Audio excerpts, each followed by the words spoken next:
행전 25장 1절부터 보시겠습니다. 베스도가 부임한 지 3일 후에 가이사랴에서 예루살렘으로 올라가니 대제사장들과 유대인 중 높은 사람들이 바울을 고소할세 베스도의 호의로 바울을 예루살렘으로 옮기기를 청하니 이는 길에 매복하였다가 그를 죽이고자 함이더라. 베스도가 대답하여 바울이 가이사랴에 구류된 것과 자기도 멀지 않아 떠나갈 것을 말하고 또 이르되 너희 중 유력한 자들은 나와 함께 내려가서 그 사람에게 만일 옳지 아니한 일이 있거든 고발하라 하니라. 우리는 지난 시간에 이제 벨릭스 앞에서 고발을 당했던 그런 그 사건과 그 다음에 변호했던 내용들 이런 거를 쭉 살펴보았습니다. 오늘은 그에 이어서 지금 예루살렘에서 그런 고난을 당하고 포로로 끌려갔고 거기서 가이사랴에서 이제 바울이 고난을 24장에서 당한 걸 이야기했다면 오늘은 가이사에게 상소하는 내용이 25장에 소개가 되어집니다. 자, 우리는 사도행전은 역사적인 사실을 기술한 거야. 그렇기 때문에 이거를 우리가 역사라고 하는 내용은 뭔가 통시적으로 해가지고 이해할 수밖에 없습니다. 연대를 따라서 행적을 따라서 지금 사도 바울의 그런 행적을 기록을 갖다 했기 때문에 기록되어진 방식은 통시적으로 되어져 있어요. 그렇기 때문에 여기서 우리 복음의 그 의미를 만나지 못하게 되면 그냥 단순한 역사 공부에 지나지 않습니다. 그러나 성경에서는 역사를 가르치려고 하는 것이 아니라 이 역사라고 하는 수단을 통해 가지고 이걸 하나님 계시라고 하는 목적을 이루기 위한 거거든요. 하나님이 어떠한 분인가라고 하는 이 목적을 위해 가지고 지금 수단을 역사를 통해서 지금 이제 섭리가 따집니다. 이 하나님 계시는 물론 하나님의 영광 계시죠. 하나님의 그 영광이 어떠한지를 보여주는 일이기 때문에 이걸로 연결되어진 요한계시록에서도 마찬가지로 거기에 인을 떼는 영광 또는 나팔의 재앙을 통한 영광 그 다음에 진노를 통한 영광 이런 게 해가지고 끊임없이 이 영광을 통해 가지고 하나님의 사역을 우리가 확인하게 되어져요. 그렇기 때문에 지금 사도행전에서 우리가 이런 역사의 내용을 확인하는 일은 우리 이 수단을 통해 가지고 목적을 밝혀내질 않게 되면 그냥 수단에 머물고 맙니다. 그래서 오늘은 또 다르게 지금 이제 사도 바울이 지금 가이사랴에 와 있는 거 아닙니까? 이 가이사랴에 구분되어져 있어요.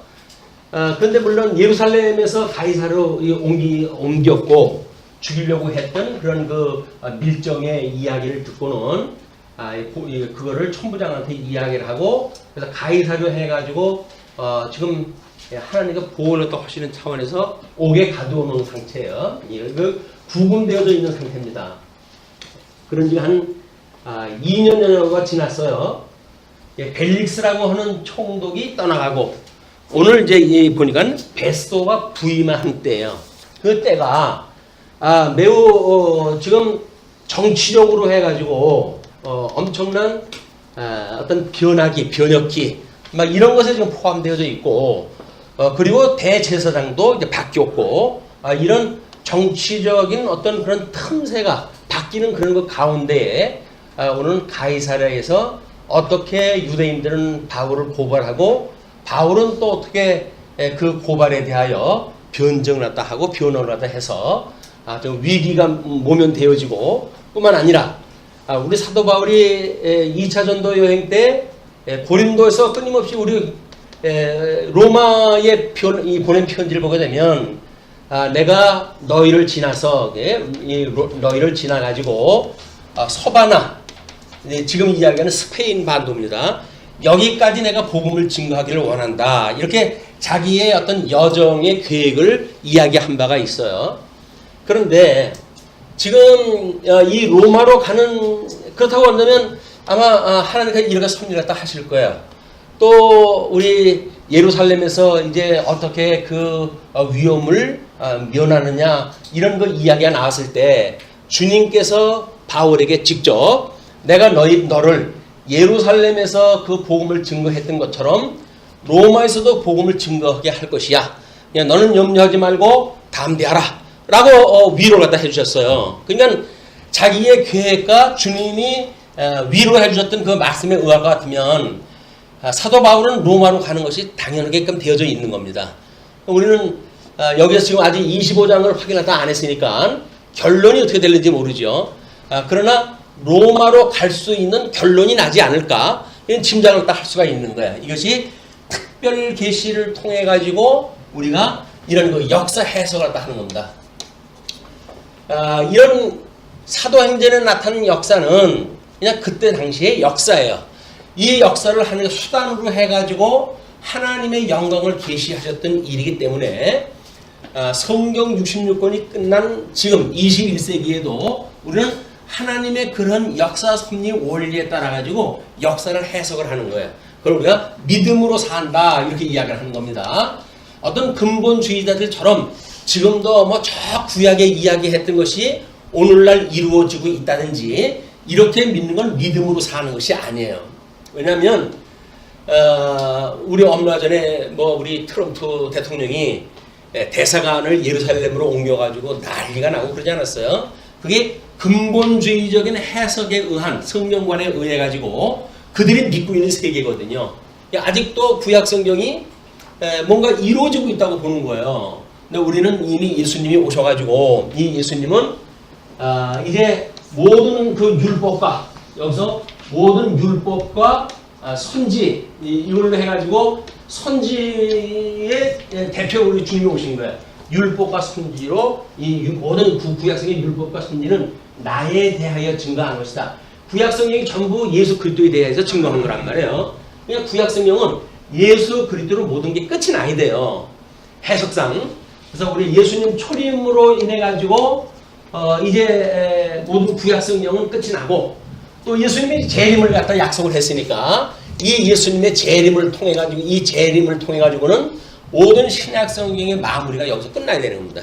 계시록에서의 예수님의 재림에 대한 약속, 그 재림의 약속에 의해서 주님은 오실 거야 라고 우리가 믿고 살아가는 거지 내가 그분이 와봐야 알지 라고 하는 이런 해석은 잘못되어진 거란 말이에요.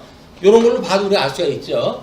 그러니까 우리는 재림을 약속했던 요한계시록의 말미에 그런 그 이야기를 통해 가지고 주님이 재림을 다시 한다고 하는 것이 사도행전을 시작할 때도 이야기를 했다 했더니 지금 이제 그 요한계시록에서도 이미 주님이 오신다고 하는 걸 약속이 되어져 있구나. 그러면 그분이 필시 오고 올 것이야 라고 하는 걸 우리는 성경을 통해서 믿게 되어지고 이런 해석되어진 걸 통해 가지고 우리 재림 주님을 믿는 믿음 가운데 살아가는 거예요.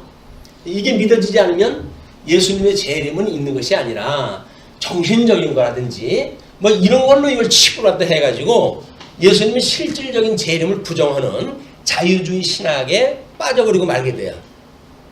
상당히 과학적이고 합리적이고 이성적인 걸로 같지만 실상은 이런 신령한 세계를 보지 못하는 사람들의 안타까움이에요. 그게 성경은 뭐 문자적으로 역사적으로 해가지고 기발하게 이용을 갖다 합니다. 그렇게 하는데 거기에 이 사실적인 수단에 머무르는 바람에 신령한 세계에 하나님의 의미가 정말 배제가 돼버리고 마는 거야. 자유주의 신학이 연구는 뭐 치열하게 연구를 다 하는데 불구하고 구원의 역사는 없는 거예요.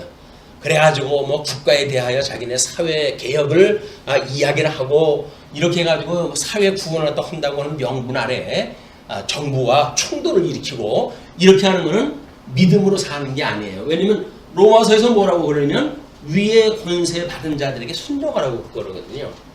이것이 구약에서 이야기했던 이제 넷째 계명에 대한 의미예요.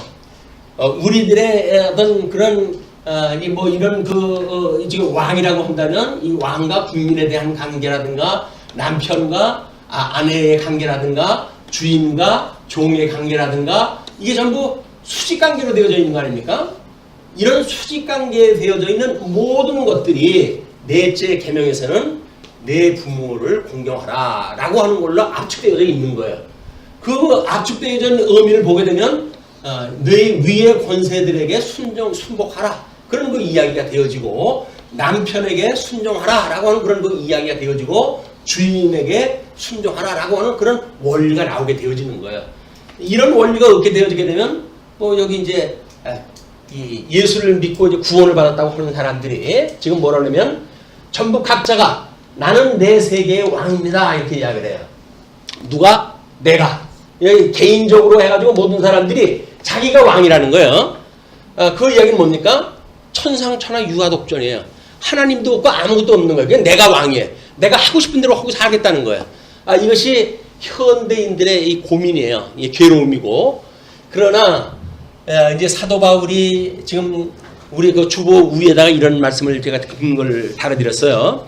마태복음 10장 18절에 뭐 누가복음에 나와 있는 얘기지만 또 너희가 나를 인하여 총독들과 임금들 앞에 끌려가리니 이는 저희와 이방인들에게 증거가 되게 하려 하심이라. 이렇게 지금 가이사랴에 고발을 당해가지고 뭐 구금을 2년씩이나 해가면서 이런 일이 있는 거 아닙니까? 근데 이것이 이미 주님께서 약속했던 거란 말이에요. 이게 주님께서 약속을 갖다 해서 너희들이 나의 증인이라고 하는 그거를 이런 총독과 왕들과 이런 사람들 앞에 끌려가가지고 이 증인의 일을 갖다 할 것이야 라고 하는 걸 약속을 갖다 했어요. 그 밑에 구절을 보시게 되면 물론 사도행전 9장 15절에서 이방인과 임금들과 이스라엘 자손들에게 전하기 위하여 택한 나의 그릇이다. 이 바울에 대하여 우리 주님께서 그렇게 이야기를 했어요. 이방인을 위한 나의 그릇이다. 그리고 왕과 이런 총독과 이런 자들 앞에서 나를 증거할 증인으로 내가 세웠다. 그런 그 이야기거든요. 바울은 자기의 정체성이 분명한 거예요. 자기가 주님으로 불려가지고 죽었던 생명이 살아났던 거 아닙니까? 그래가지고 새 생명을 얻은 바울이 우리가 어떤 죽을 뻔했던 데로부터 살아났다고 했을 적에는 흔히 세상에서도 뭐라 그러면 이제 나는 나머지 인생을 새로운 인생으로 새로운 사람으로 살 것이야 이렇게 이야기를 해요.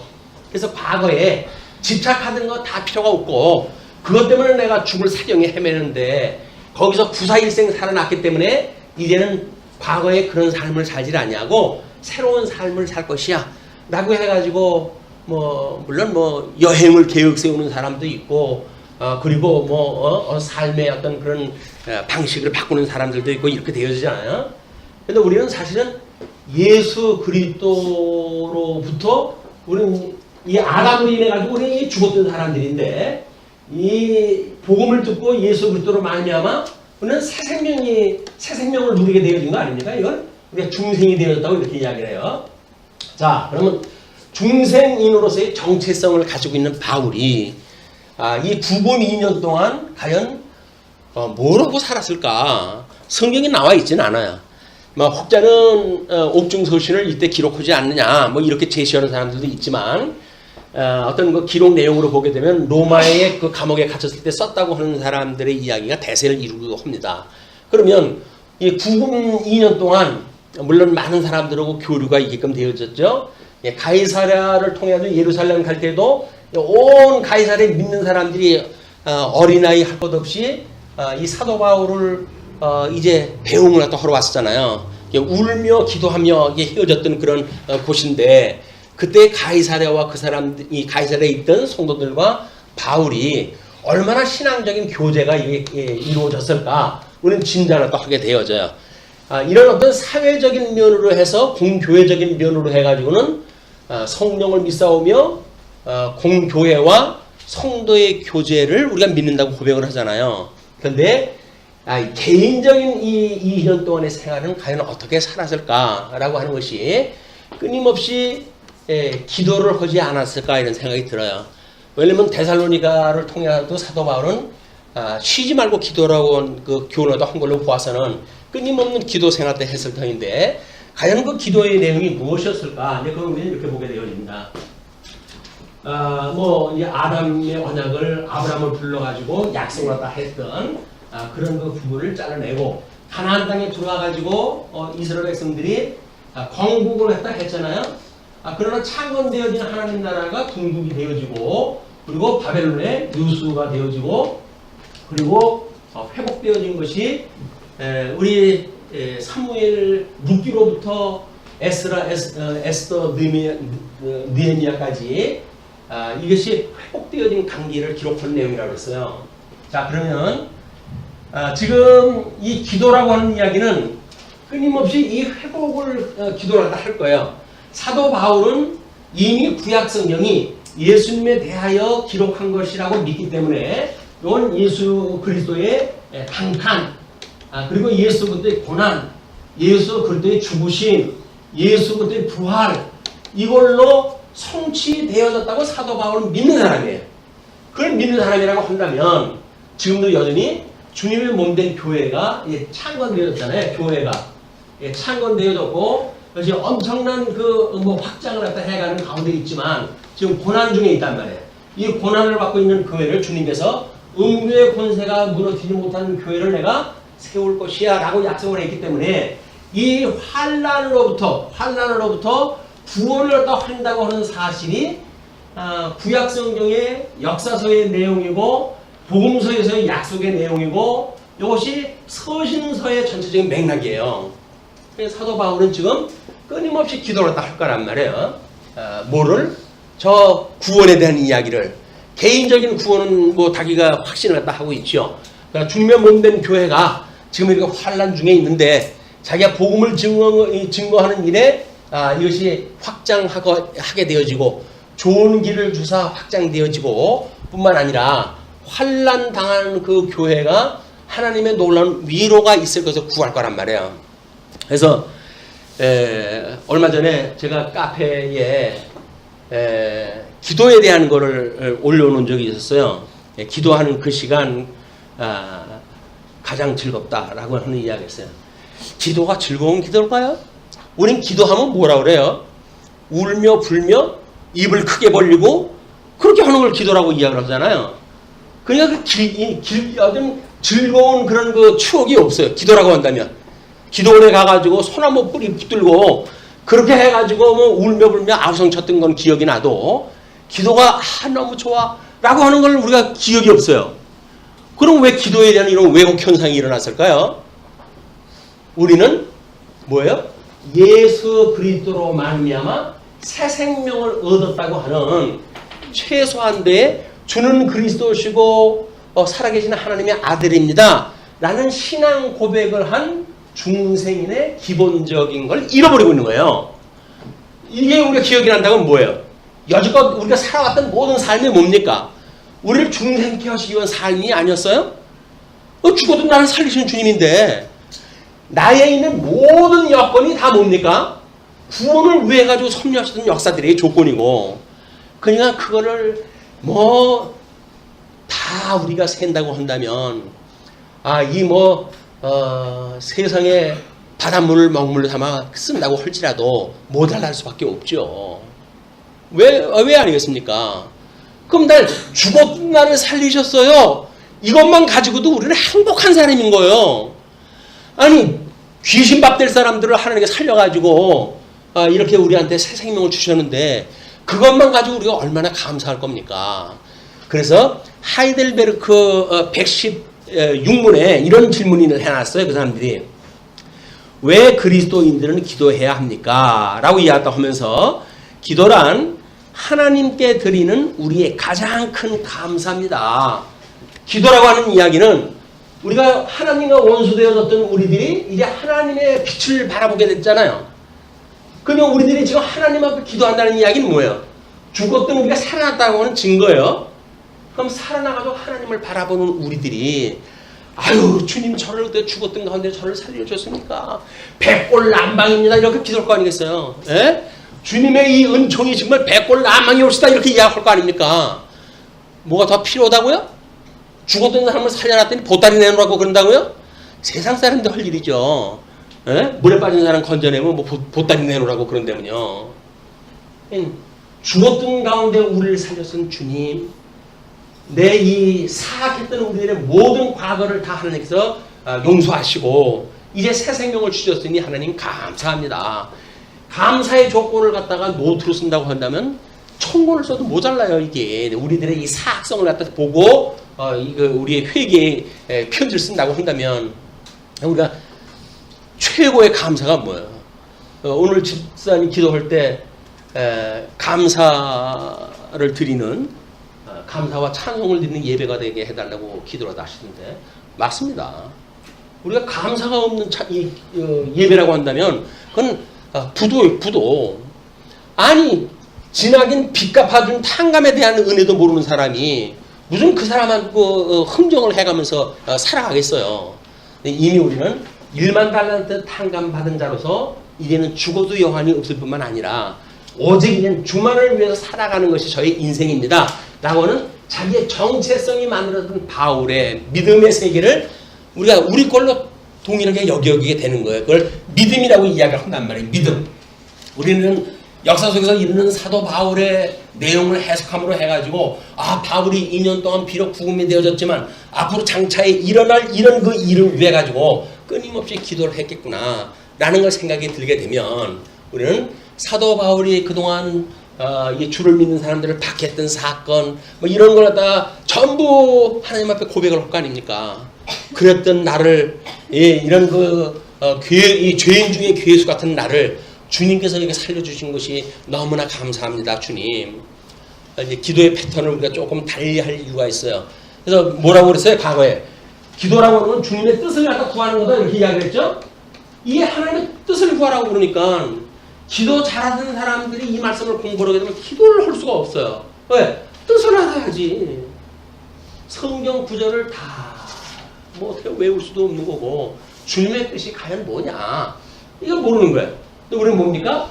하나님께서 이미 우리에게 양대 언약을 하셨고 이 양대 언약이 그의 의와 나라라고 이렇게 이야기를 했어요. 복과 그 나라니까. 근데 이 은혜 상실되어졌던 우리들을 예수 그리스도로 말미암아 회복되어졌다고 하는 게 성경의 증거예요. 그럼 성경의 근거에 의해 가지고 이제 우리는 이 회복되어진 것 우리 주님께서 그래서 뭐라고 그래요? 그의 의와 나라를 구하라 이렇게 이야기를 하잖아요. 우리들의 기도할 내용들은 이거예요. 전부. 의와 나라. 주님의 은혜가 아니면 아무것도 안 된다. 이 은혜와 성령의 충만함을 허락하여 주시고 주님의 몸된 교회를 우리들로 하여금 충성 봉사할 수 있는 이런 지혜를 주세요. 라고 하는 것이 우리가 이 살아갈 우리들의 이 기도의 내용이란 말이야. 양대 언약으로 주어졌던 내용이고요. 그렇기 때문에 사도 바울이 기도한다는 이야기는 창세기서부터 말라기까지 다 뭐 성경 구절을 읽어가면서 기도를 하다 했을까요? 아니에요. 그냥 이걸 아니까요. 이걸 알아요. 사도 바울은 그 뜻이 뭔지를 알아요. 그러니까 지금 당하고 있는 이런 그 문제도 주님의 몸된 교회의 환란도 요한계시록까지 이제 계속이 되어지겠지만 환란 당하는 교회를 주님께서 위로해 주신다는 거 아닙니까? 내가 너희들 음부의 권세가 무너뜨리지 못하는 교회를 세워준다고 그랬지? 너희들이 지금 그런 사람들이야. 그러니까 내가 너희들과 함께 있기 때문에 너희를 중심으로 세워진 교회는 무너질 수가 없어. 어떠한 짐승 권세, 어떤 로마 제국의 그 큰 권세들 이런 것들이 있다 할지라도 너희들은 결코 무너질 수가 없는 거야. 그러면 이제 걱정거리가 없잖아요. 신앙생활을 하는데 그놈들이 예수를 다 믿는데 방해를 다 했는데 주님께서 그걸 다 이제 우리를 막아주신다고 그러는데 우리가 고민할 것이 없어요. 그냥 그런 일반 상황에서 우리를 시험에 들게 하지 마시고 다만 악에서 구해 주세요 라고 하는 이런 그 내용의 내용으로 압축이 되어지는 거예요. 어떤 중에 저렇게 역사 2000년이면 역사 2000년 중에 그거를 압축을 갖다 해가지고 환란을 받는 오늘날 우리라고 한다면 그 환란이라고 하는 것에 대하여 시험에 들게 하지 말아주세요. 오히려 이것이 주님이 나를 예수 믿는 사람으로 인정을 해주시네 라고 하는 걸로 우리가 감격을 할 일이지 이걸 잘못 해석을 하게 되면 하나님은 나만 미워해 이렇게 생각이 든단 말이에요. 하나님이 우리를 왜 미워합니까? 당신의 독생자 예수 그리스도를 십자가에 못 박아 죽는 데까지 내어주신 분인데 우리들보다 더 사랑하시는 분이에요. 주님이. 그런 주님을 우리가 만난다고 한다면 주님 앞에 살아가는 모든 우리들의 일상사 뭐 사회적인 영역, 경제적인 영역, 정치적인 영역 이 세상 살아가면서 시험에 들게 하지 말아주세요 라고 하는 것이 이것만 가지고 기록을 갖다 해도 이게 또 우리 노트 천장에 총권의 노트가 모자라요. 그냥 기도할 것이 없다, 기도를 뭘 어떻게 해야 될지 모른다라고 하는 그 이야기는 이 기도의 원형을 우리가 흩어놨기 때문에 뭐 3대 언약이라고 하는 걸 가지고 성경이 뜻을 가르친다고 해가지고 나름 뭐 성경을 이렇게 약속대로만 이루어진다 그래가지고 이제 잘못 구하는 건 구하지만도 못하는 거다. 구한다고 이루어지는 것만도 아니다. 뭐 이런 이야기로 해가지고 그나마도 구석서닥인 그런 믿음을 가지고 주님 앞에 신앙생활 하던 사람들이 다 황폐화가 돼버리고 말았어요. 기도도 없어져 버리고 교회에 봉사도 없어져 버리고 다 무너져 버린 거예요. 어떤 교회 난리가 났더라고요. 목사님 특강 가는데 거기서 붙어가지고 집사님들이 대놓고 막 한거나다 하고 그러던데, 이게 이런 기도의 원리, 이런 하나님의 섭리의 원리를 모르게 되면 이것이 전부 논리적인 형이하학적인 걸로 전부 끌어내리는 거예요. 언약대로 이루어지는 거야라고 하는 형식 위주로 난무가 되어지고, 형식이 문제가 아니라 하나님의 영광 계시가 목적입니다. 그렇기 때문에 언약대로 이루신다고 하는 그거는 저 양대 언약을 회복하시고 한다는 이야기는 하나님의 의와 나라를 통해 가지고 당신의 영광을 계시한다는 이야기지, 그게 형식대로 이루어지니까 넌 아무것도 안 해도 돼 라는 개념이 아니란 말이에요. 하나님의 의를 따라서 열매를 맺고 주님의 몸된 교회가 이루어지는 것, 이것이 주님께서 약속하신 것이기 때문에 아마 사도 바울은 끊임없이 이 2년 동안 이런 기도를 하지 않았을까라는 생각이 듭니다. 25장 내용이 팩트만 이렇게 확인하게 되면 얼마 안 돼요, 양이. 근데 이런 중심적인 사상을 바탕으로 놓고 우리 25장 내용을 확인했다 해야, 그러면 그렇지, 뭐 성령이 역사 이야기 하려고 하는 건 아니지 않겠어? 그 역사를 통해서 하나님이 지금 어떤 영광을 계시하시는가에 대한 것이 우리가 포커스를 맞춰야 된다고 보여집니다. 그래서 25장 1절부터 5절까지 대제사장과 높은 자들이 베스도에게 바울을 고소하는 사건이거든요. 그러니까는 이제 벨릭스가 전임자예요. 그리고 후임자로 지금 베스도가 온 건데, 부임을 한 지 3일 후라고 하는 걸로 보아서는 도착한 날, 그리고 다음 날 지나고 그 다음 날이에요. 왜냐면 자기가 로마의 총독으로 왔다고 한다면 자기 관할 지역에 대한 관심을 갖는 건 뭐 지극히 당연한 일이죠. 그리고 전임자에 대한 이제 자기가 같이 있을 때 로마 제국에서 그에 대한 비판적인 그런 평가의 이야기를 들었을 거 아니에요, 자기도. 그래서 내가 그 전철을 밟으면 안 되겠구나 라는 생각이 들어가지고 3일이 되는데 3일 후에 가이사랴에서 예루살렘으로 올라가니 대제사장들과 유대인 중 높은 사람들이 바울을 고소할세. 사도 바울이 지네 부모를 죽인 사람도 아닌데 왜 이렇게 치를 떨고 집요한지 모르겠어요, 인간들이. 이것이 그 인간의 사악성이 있기 때문에도 물론이지만, 그거는 음부의 권세가 결코 내가 세운 교회를 무너뜨릴 수 없어 라고 하는 거를 아주 강하게 보여주려고 한다면 어떻게 돼요? 어둠의 세력을 강하게 만들어 놔야 돼요. 그래, 그거로부터 승리하는 이 바울의 역사가 여기서 돋보이게 되어지잖아요. 뭐 그냥 순적한 길을 줘가지고 순적한 길로 갔다 라고 이야기하면 그건 아무 의미가 없어요. 아이고 뭐 나도 그런 거 하겠다 이렇게 이야기를 하죠. 그래서 하나님의 이 놀라운 구원의 역사, 이런 섭리를 사람들이 하찮게 여긴다는 이야기는 어둠의 역사와 대비되어져 있는 빛과 어둠의 역사를 제대로 비교가 안 되기 때문에 그러는 거예요. 그렇기 때문에 지금 하나님께서는 더 강력하게 이런 정치적인 세력들을 강화시키고 그리고 사도 바울로 하여금 위기에 몰려가게 하는 이런 사건을 지금 이야기를 하고 있다. 그래서 지금 제사장들 이제 그 제사장도 새로운 제사장으로 바뀌었는데, 주보에 이제 거기 새로운 제사장이라든지 이런 그 내용들을 메모하다 해놨으니까 살펴보셨으면 좋겠습니다. 그래서 베스도의 호의로 바울을 예루살렘으로 옮기기를 청하는 거예요. 자, 먼저는 벨릭스가 있을 적에는 이걸 내가 우리가 죽이자 라고 했던 사람들 때문에 그 기밀이 누설돼 가지고 천부장이 가이사랴로 지금 옮겨간 거 아니에요. 그랬더니 예루살렘에서 뭐라고 그럽니까? 이 사람들이 가이사랴를 다시 예루살렘으로 불러가지고 재판을 진행을 해 주십시오 라고 요청하다 하는 거예요. 아마 전임자 벨릭스에게 그 감옥에 있는 그런 상황이라든지 그런 거를 대충 아마 보고를 받기도 했을 거예요. 그렇게 되어졌는데, 그렇게 이야기를 하니까 베스도가 그렇게 하는 이유가 옮기기를 청하니 이는 길에 매복하였다가 그를 죽이고자 함이더라. 우리 기독교라고 하는 그 이야기는 사랑의 종교라고 이렇게 이야기했어요. 사랑의 종교. 근데 유대교라고 하는 그 이야기는 철저하게 지금 이 죽이기를 아주 목적을 갖다 두고 지금 재판을 갖다 청하는 거 아닙니까? 그러니까 만약 기독교에서도 이런 수단을 해가는 데 있어서 이런 하나님의 기뻐하시고 온전하신 선하신 뜻에 대한 이 선하신 뜻을 우리가 구하는 것이 아니라고 한다면 세상에서는 우리 어떤 악을 가지고도 나름대로 어떤 그 방법을 갖다 우리가 하잖아요. 이 목적을 위해 가지고는 이 악한 수단도 우리한테 다 필요할 때가 있어 라고 이야기를 하는데 우리들한테는 악한 방법이 필요가 없습니다.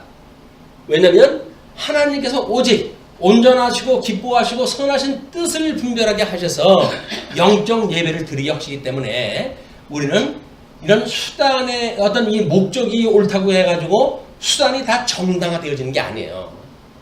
우리는 신앙생활도 할 때 철저하게 하나님의 기뻐하신 뜻을 따라서 수단을 갖다 취하는 겁니다.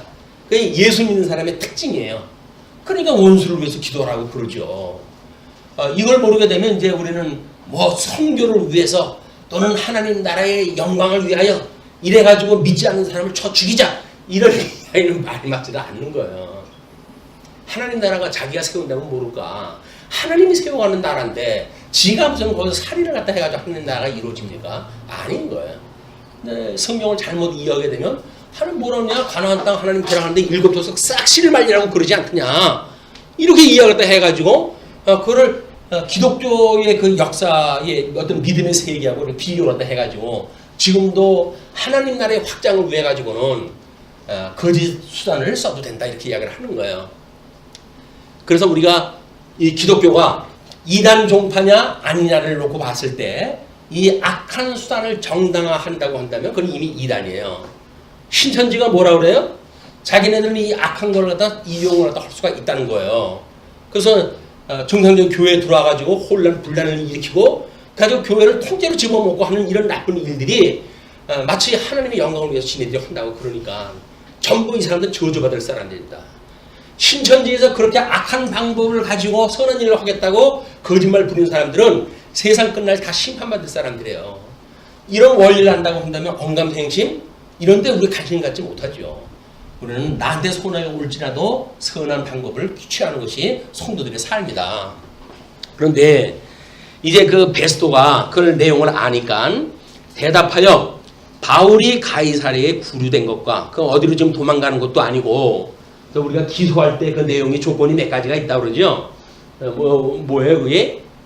도망갈 염려가 있다든지 증거를 갖다가 훼손할 그런 우려가 있다든지 이런 몇 가지 사항이 충족되어져야 그 사람을 이제 영장을 가지고 구금을 했다 하거든요. 근데 이 사람이 지금 예루살렘을 끌고 와서 재판하다 해달라니까 베스도가 하는 이야기가 지금 가이사랴에 구류되어져 있어서 도망갈 수도 있을 수 있는 것이 아니고 또 너희들이 고발했던 내용을 훼손할 수 있는 사람도 아니고 그냥 그런 너희들이 그 사람을 다시 그렇게 할 이유가 없다는 거죠. 그래서 멀지 않아 또 자기도 멀지 않아서 예루살렘을 떠나가지고 다시 거기에 갈 것이니까 그럴 때 또 이르되 너희 중 유력한 자들은 나와 함께 내려가서 가이사랴에 내려가서 그 사람에게 만일 옳지 아니한 일이 있거든 고발하라 하리라. 유대인들은 1차 고발할 때 이미 무고가 증명되어진 거 아니에요. 그러면 무고가 증명이 되어졌는데 그걸 또 가지고 고발을 한다고 하면 될 것이 아닌 것이 분명하니까 그냥 그러하여금 예루살렘으로 끌고 오게끔 해놓고 매복해 있다가 그냥 죽여버리려고 그러는 거거든요. 정당한 절차가 필요 없어요. 이게 악한 것들은 그냥 무조건 오고 자기네들의 계획대로 되면 되니까 죽이려고 이제 그렇게 이야기를 했던 건데 베니스가 그래서 총독으로까지 내려오고 파견되어지려고 한다면 그게 정치력이라든지 이런 사람들이 이미 검증이 된 사람들이에요. 로마 제국으로부터 쉽불리 지네들한테 녹아날 사람들이 아닙니다. 그냥 베스도가 합리적인 방법을 갖다 이야기를 한 거예요. 그러니까 6절로부터 12절까지 베스도에게 변호하고 가이사에게 상소하는 사건이 소개가 되어져요. 베스도가 그들 가운데 8일 혹은 10일을 지낸 후 가이사랴로 내려가서 이튿날 재판 자리에 앉고 바울을 데려오라 명하니 재판이 벌어졌어요. 그러니까 그가 나오매 예루살렘에서 내려온 유대인들이 먼저처럼 특정한 우리 변호인도 없이 이 사람들이 왔기 때문에 내려온 유대인들이 둘러서서 여러 가지 중대한 사건으로 고발하되 능히 증거를 대지 못한지라. 증거주의, 이 모든 그 판정이라고 하는 증거주의예요. 증거가 없다고 이야기는 아무리 자기네들이 고발해도 소용이 없는 일이거든요. 자, 그러니까 바울이 변명하여 이르되 유대인의 율법이나 성전이나 가이사에게나 내가 도무지 죄를 범하지 아니하였노라 하니 베스도가 유대인의 마음을 얻고자 하여 바울더러 묻되 이미 무고가 드러났어. 이제 무고가 드러났는데 베스도가 유대인의 마음을 얻고자 하여서 바울더러 묻되 내가 예루살렘에 올라가서 이 사건에 대하여 내 앞에서 신문을 받으려느냐? 유대인들이 요청했던 것을 슬며시 던져요. 불법은 아니에요. 의사를 묻는 거니까. 그 의사를 묻는데 물론 적법한 절차를 따지게 되면 또 법도 그렇게 로마법에 이게 합당한 건 아니에요. 그런데 사도 바울이 무식하다고 한다면 그 불법을 갖다 지적할 수가 없겠죠. 뭐 자기한테 의사를 물어봤고 자기가 아니라고 했으면 된 거지 이렇게 이야기가 될 거니까. 그러나 그렇게 이야기하다 하니까 이제 10절에 바울이 이르되 내가 가이사의 재판자리 앞에 섰으니 마땅히 거기서 신문을 받을 것이라. 당신도 잘 아시는 바와 같이 내가 유대인들에게 불의를 행한 일이 없나이다. 만일 내가 불의를 행하여 무슨 죽을 죄를 지었으면 죽기를 사양하지 아니할 것이나 만일 이 사람들이 나를 고발하는 것이 다 사실이 아니면 아무도 나를 그들에게 내줄 수 없나이다. 내가 가이사께 상소하노라 하매 이제 우리 벨릭스에게 지방 어떤 그런 그 고발이 되었다고 하면 1심이 되었다고 한다면 이제 벨릭스에 의해 가지고 좀 2심이 진행이 되어졌고 가이사에 고발했다 해가지고 3심을 거기서 받겠다는 이야기죠. 그러니까 베스도가 배석자들과 상의하고 이르되 내가 가이사에게 상소하였으니 가이사에게 갈 것이라 하니라. 이 로마법에 의해 가지고 바울이 지금 취급을 갖다 하고 있기 때문에 유대인들 인심 얻자고 허튼 수작을 하다가는 자기가 이게 망하게 되어지는 꼴이에요. 그러니까 일단 명분상 갈 거냐? 라고 물어봤는데 바울이 합리적으로 난 로마 법정에 섰으니 내가 상소하다 한다. 그래서 난 가이사에게 간다. 라고 이야기를 했으니까 그들 앞에서 지금 이야기 되어진 거 아닙니까? 헐리기가 없잖아요. 자기도 헐리기가 없으니까 유대인들한테도 변명이 충분히 됐잖아요. 아마 이 벨리스는 나름대로 자기의 어떤 명분을 얻는 데는 충분한 효과가 있었다고 보여집니다. 그러나 유대인들은 뭐 아야 소리도 못하고 이제 이 고소가 여기서 끝나게 되어졌죠. 그렇게 되어졌는데 13절로부터 22절을 보시게 되면 베스도가 아그리빠에게 바울을 신문할 것을 종용을 하다 합니다. 수일 후에 아그리빠 왕과 버니게가 베스도에게 문안하러 가이사랴에 와서 이 사람은 분봉왕이에요. 그 분봉왕의 그 임명권은 로마 제국에 있지만은 총독이 있고 분봉왕이 있고 그래요. 우리나라 뭐 외정 말기에 우리 한말에도 마찬가지로 일본 총독이 있었고 구한말에 그리고 이제 뭐 조선의 왕으로 해가지고 허수아비처럼 세워놓고 자기네들이 정치를 갖다 좌지우지했는데 마찬가지로 그때에 이제 그 아그리빠라고 하는 왕이 자기의 누이예요. 버니게라고 하는 누이와 함께 베스도에게 문안하러 가이사랴에 지금 내려오게 됐어요. 지금 여기는 정치적으로 해가지고는 총독서부터 분봉왕서부터 뭐 대단한 지금 어떤 정치적인 역학관계가 지금 이루어지고 있는 거예요. 근데 사도 바울은 그거에 대해서 전혀 관심을 안 써요. 왜? 이 역학관계는 어차피 이 역사의 섭리, 역사의 우리 그 성격이 뭐예요? 주권성이라고 해요. 주권성. 역사의 성질은 하나님의 모든 걸 언약대로 이루어가시기 때문에 주권성이 있는 것이다. 그리고 이 하나님의 언약대로 이루어가서 하나님의 영광을 계시하는 이기 때문에 이건 긍정성이다. 이렇게 이야기해요. 긍정성. 그래서 이거는 하나님의 뜻대로 이루어지는 거니까 하나님을 믿으면 하나님의 섭리를 의심할 것이 없어요. 우리는. 그걸 우리가 믿게 되어지게 되면 긍정적인 해석과 긍정적인 믿음을 가지고 우리가 살아갈 수가 있는 것이기 때문에 그렇습니다. 물론 이제 이것이 이어서 계시성이라고 하는 것도 있게 돼요. 역사라는 건 계시성이다라고 하는 세 가지의 그런 성질을 갖다 우리가 이야기를 하는데 지금 이런 사도 바울이 고발했던 그런 그 내용 또는 유대인들한테 이제 다시 가지 아니하도록 되어져 있는 일들 이것이 하나님께서 역사를 계획했던 대로 또는 바울에게 위로했던 대로 이 역사가 진행되어진 걸 그때그때 확인하게 되어지는 거예요. 이미 로마로 가기로 되어져 있으니까 여기서 나는 가이사로 고발할 거야, 상소할 거야 라고 이야기했다 해가지고 이게 이루어지는 거예요. 이것이 하나님의 이 절대 주권을 이야기하게 되면 인간의 자유의지에 대한 이 자유의지를 부정을 하는데 이르게 돼요. 이제 인간의 자유의지가 없다라고 하는 걸로. 왜냐면 인간의 자유의지가 있다고 하면 하나님의 절대 주권과 상충이 되잖아요. 그래서 우리 개혁주의 믿음의 선배들은 이 자유의지라고 하는 걸 종속적 자유의지라고 이야기합니다. 종속적 자유의지. 종속적이라는 건 뭐예요? 하나님의 절대 주권에 종속되어져 있는 자유의지가 있다 그 얘기예요.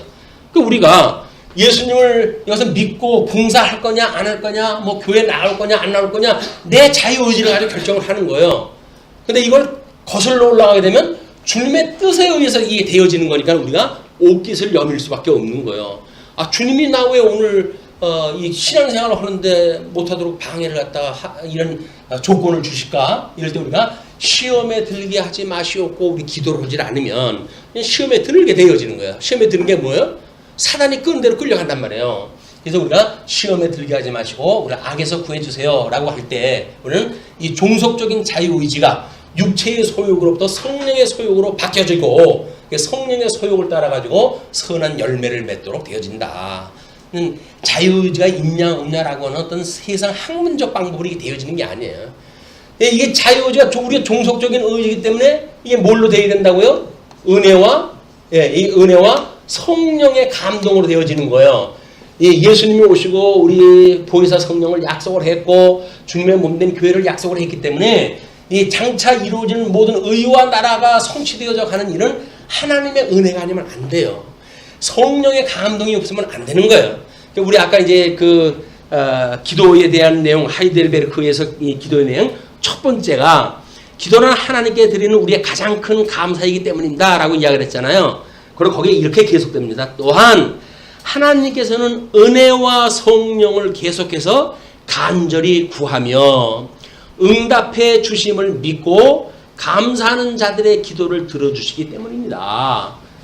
우리 예수님을 믿고 이제 구원을 받는 데까지 됐어요.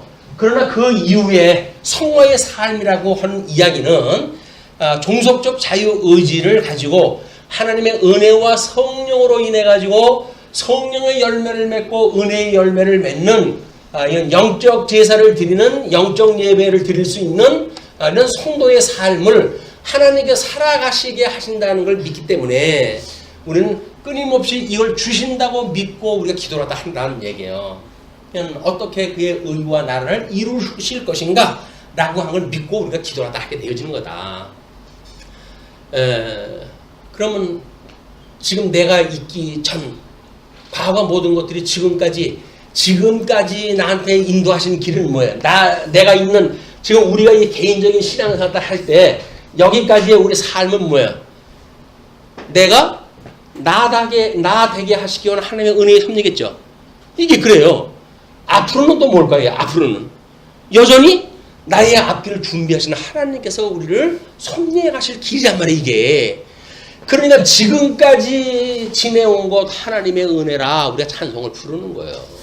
지금까지 지내온 길 하나님의 은혜다. 그리고 앞으로 되어질 일도 여전히 동일하신 하나님께서 나와 여전히 임마누엘로 함께 하시니 주님께서 나의 길을 인도하실 것이야. 이걸 믿어지니까 우리 기도하다 하는 거예요. 주님 맞죠? 주님 저한테 약속한 거 맞죠? 저 이렇게 힘들고 그런데 시험에 들게 하지 않도록 하신다고 한 거 맞죠? 근데 이런 거 전부 약속대로 지켜주세요. 그리고 악에서 구원을 받고 끝내 육신의 삶을 벗어버리는 동안 우리 영원하신 하나님 나라에서 영원무궁토록 찬양하며 살아갈 수 있도록 해주세요. 라고 하는 것이 근본적인 우리 기도란 말이에요. 그러니까 기도는 시간이 없어가지고 못하지 내용을 몰라도 기도 못한다는 이야기는 거짓말이에요. 이제 과거처럼 성령 하나님의 뜻을 갖다 알아야 그걸 구해야 되는 거지 라고 이야기하고 성경 내용을 모른다고 했으면 모를까. 이미 우리는 사도신경을 통해 가지고 다 했잖아요. 우리 천지를 주신 하나님 아버지를 믿사오며 우리도 예수 그리스도를 믿사오니 우리 뭐예요? 마리아에게 성령으로 잉태하사 성령으로 잉태하사 마리아 몸에 나시고 본디오 빌라도에게 고난을 받으사 십자가에 못 박아 죽으시고 사흘 만에 부활하사. 이거 우리 다 신앙 고백을 할 때마다 이게 이야기를 하잖아요. 아니 이게 하나님의 뜻이에요. 뭘 다른 걸 갖다가 우리가 구해요? 우리 이미 다 아는데 이제 예수님이 오셔가지고 고난받고 이렇게 됐던 거 다 고백을 했잖아요. 그리고 하늘에 오르사, 하늘에 오르사, 하늘에 올라가지고 뭐 하신다고요? 하나님이 승천하셔가지고 하나님 보좌 우편에 앉아 계시면서 이제 저기로부터 우리를 심판하러 오실 것이다 이렇게 이야기를 하잖아요. 지금은 우리를 위하여 끊임없이 기도를 하고 계셔요. 천상사를 하고 계시단 말이에요. 저게 우리가 믿어지니까 저 세계가 천상의 세계의 저 살기 믿어지니까 주님 앞에 여전히 그 길로 인도해 주세요 라고 하는 걸로 기도하게 되어진다. 예. 기도 시간 너무 길면은 또 일할 시간이 줄어든다고 염려되실 텐데 무시로 하셔야 돼요. 무시로. 1단계 이거는 오전 간식 먹을 때까지 점심 먹을 때까지 이건 오후 간식 먹을 때까지 저녁 먹을 때까지 기도 그냥 무시로 그냥 하시면 돼요. 이게 하나님께서 저를 어떻게 섭리하셨는지 생각나는 것마다 감사합니다. 영적 예배 하나님에게 기뻐하시는 뜻을 분별하죠. 감사하다고 하는 기도 그렇지 하나님이 제일 기뻐 들으시는 예배다. 자 이제 그렇게 했을 때 베스도가 이제 수일 후에 아그리파 왕과 베니게가 베스도의 문하러 가이사랴에 왔는데 여러 날을 있더니 베스도가 바울의 일로 왕에게 고하여 이르되 벨릭스가 한 사람을 구려하여 두었는데 전임자의 사건을 슬쩍 이제 비치는 거예요. 내가 예루살렘에 있을 때 유대인의 대제사장들과 장로들이 그를 고소하여 정죄하기를 청하기에 내가 대답하되 무릇 피고와 원고들 앞에서 고소사건에 대하여 변명할 기회가 있기 전에 내주는 것은 로마 사람의 법이 아니라 하노라. 사실 이때 그 아그리파 왕도 로마에서 어린 시절을 보낸 사람이에요. 다. 그 총독 황제에 의해 가지고 지금 이 군봉왕으로 임명돼 가지고 온 사람이거든요. 그 사람한테 특별히 대제사장이 임면공까지 줬어요. 예루살렘의 그 성전 제사에 대한 그런 것들에 대한 특별한 그 권리를 갖다 주었기 때문에 지금 베리스가 그 아부할 자기의 정당한 이야기를 하는 것은 정한 이치인데 이건 거짓말이었어요. 우리 앞에서 확인한 바에 의하면 이제 조금 거기다 보태기를 갖다 해가지고 마치 자기가 알아서 그래 처리한 것처럼 이렇게 이야기를 했죠. 그러므로 그들이 나와 함께 여기 오매 내가 지체하지 아니하고 이튿날 재판자리에 앉아 명하여 그 사람을 데려왔으나 원고들이 서서 내가 짐작하던 것 같은 악행의 혐의는 하나도 제시하지 아니하고 오직 자기들의 종교와 또는 예수라 하는 이가 죽은 것을 살아있다고 바울이 주장하는 그 일에 관한 문제로 고발하는 것뿐이라. 내가 이 일에 대하여 어떻게 심리할는지 몰라서 바울에게 묻되 예루살렘에 올라가서 이 일의 신문을 받으려느냐 한즉 바울은 황제의 판결을 받도록 자기를 지켜주기를 호소하므로 내가 그를 가이사에게 보내기까지 지켜두라 명하였노라 하니 아그리빠가 베스도에게 이르되 나도 이 사람의 말을 듣고자 하노라. 베스도가 이르되 내일 들으시리이다 하더라. 그때 당시에는 이제 이 기독교라고는 신정 어떤 그 종교 때문에 유대인들한테 많은 혼란이 있었어요. 바리새파 교인들은 부활을 믿습니다.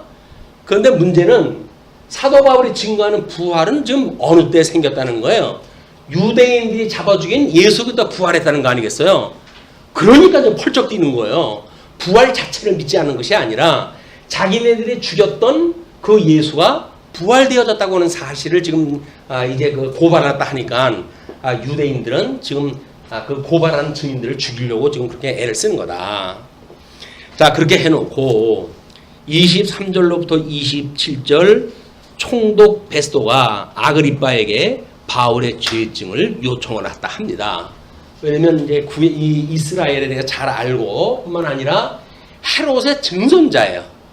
이제 그 예수님을 죽였던 헤롯 왕의 증손자고, 그때 총독이 본디오 빌라도가 와가지고 그 일을 했다 했잖아요. 여긴 지금 자기가 로마의 총독으로 해서 이제 그 베스도가 지금 와 있는 거예요. 그러니까는 예수님이 죽였던 이 십자가에 돌아가실 때 이 사건하고 역사가 중첩이 되는 것 같이 보여요. 똑같이. 왜냐면 총독과 그 다음에 군봉왕과 이런 그 관계로 해가지고 지금 예수님이 돌아가셨을 적에는 그 빌라도라고 하는 이 총독 또는 여기 헤롯이라고 하는 군봉왕, 이것이 있을 텐데, 사도 바울이 지금 고발했다 할 때는 그래서 베스도라고 하는 총독과 그리고 누구예요? 이 지금 아그리빠 2세의 그 왕이 여기 증손자가 똑같이 와가지고 재판을 하는 것이 예수님 고발될 때 상황이 똑같이 이렇게 중첩이 되어진 걸 보여줍니다.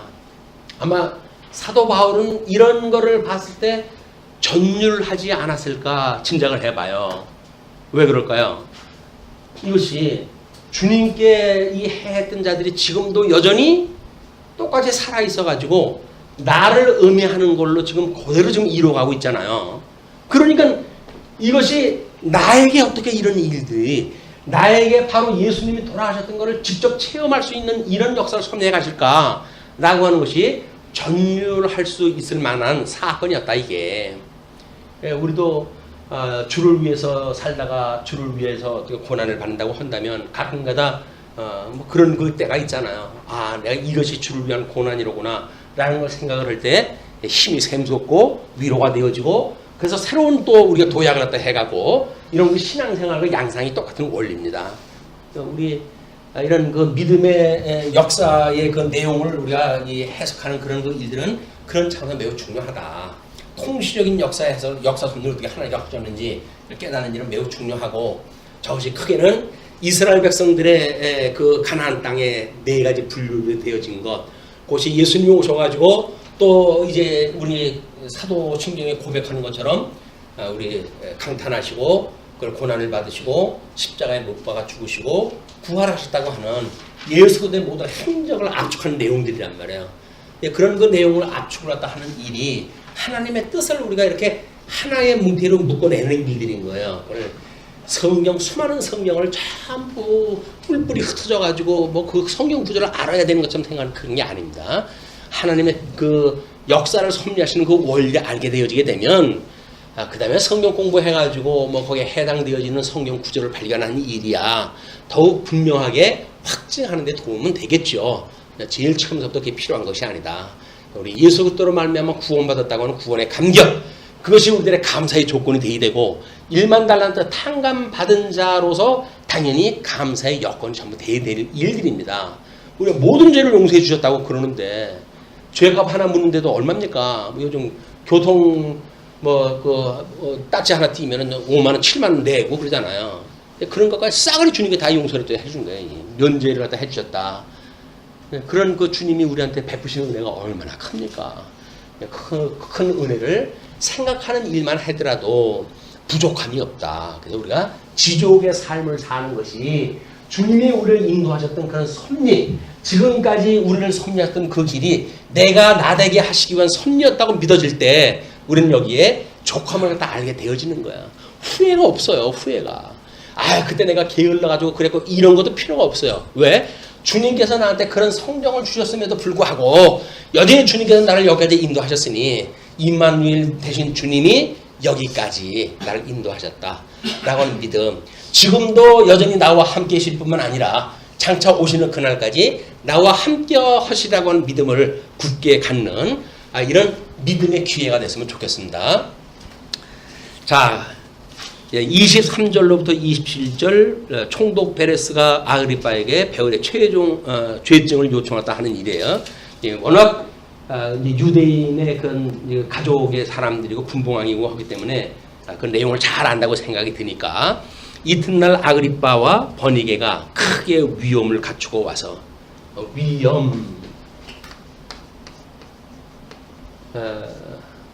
소위 말하고 있는 분봉왕의 행차예요. 뭐 언젠가 국무총리가 자기 승용차를 타고 기차역까지 들어갔다고 해가지고 신문에 나고 그러던데, 이 위험을 펼치고자 하는 사람들이 특징이 뭐냐면 다른 사람 위에 자기가 높다고 하는 걸 과시하고 싶은 사람들이에요. 그래가지고 이 위험을 갖다 떠는 모습이 대단했겠죠. 분봉왕이 지금 그 가이사랴로 이제 갔으니까 그걸 보여준 것이 지금 크게 위험을 갖다 갖추고 와서 천부장들과 시중에 높은 사람들과 함께 접견 장소에 들여오고, 접견 장소라고 한다는 이야기는 이미 사도 바울이 상소를 했다 했잖아요. 상소를 했다 했기 때문에 어떤 법에 대한 내용, 범죄 사실을 확인하는 것이 아니라 청문회 정도를 하고 싶었던 그런 일인 것 같아요. 그래서 여기 지금 어떤 곳으로 들어왔다 그러죠? 접견 장소에 들어오고 베스도의 명으로 바울을 데려오니, 그래서 청문을 갖다 해서 로마법에 대해서는 내가 보니까는 그 잘못이 없더라라고 이야기다 했으니까 그런 죄증이 무엇인지. 근데 베리스도 지금 고민인 거예요. 총독으로 와가지고 상소문을 올려야 될 거 아니겠어요. 이제 이 바울이 상소했다 합다. 그래가지고 내가 이렇게 했는데 이런 것은 잘못되어졌고 이렇게 되어졌지만 바울이 상소를 했다 하기 때문에 어쩔 수 없이 상소문과 함께 바울을 보냅니다 라고 설명이 되어져야 이 육하원칙에 의해서 이 기각이 안 되지. 만약에 개발세발 썼다가 이 총독이 황제가 그걸 보고 얘 지금 뭐 하는 거냐 거기 가가지고 이런 소리 한 번에 들으면 바로 그냥 목이 날아가는 거예요.